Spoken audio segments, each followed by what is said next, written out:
શું તમે પણ ઉનાળામાં બહાર જાઓ છો એટલે સ્કિન કાળી થઈ જાય છે? તડકાથી ઘરે આવો છો અને પછી અરીસામાં મોઢું જોવો છો, તમને એમ થાય છે કે મારું મોઢું કાળું થઈ ગયું છે? તો તમારા માટે સ્પેશિયલ ઉનાળાનો ફેસ પેક લઈ આવી છું. તમારે થોડું અમથું દહીં લઈ લેવાનું છે અને તેમાં થોડી અમથી મસૂરનો દાળનો પાવડર નાખી દેવાનો છે. આ બંને વસ્તુને મિક્સ કરી લેવાની છે. એક મસ્તીનો ફેસ પેક બનાવી લેવાનો છે.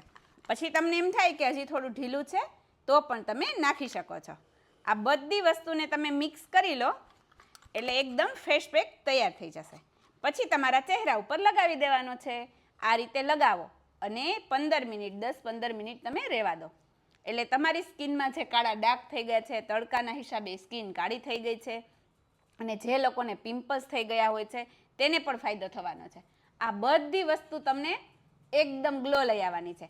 જો આટલું તમે કરી લેશો એટલે તમારા ચહેરાની ચમક તો આવી જશે, સાથે સાથે તમારી સ્કિન પણ એકદમ લીસી લીસી થઈ જવાની છે. તો જરૂરથી આ વિડીયો જોવો, શેર કરો અને લગાવી જુઓ એટલે તમને ખબર પડે કેટલો અસર થાય છે. Follow me.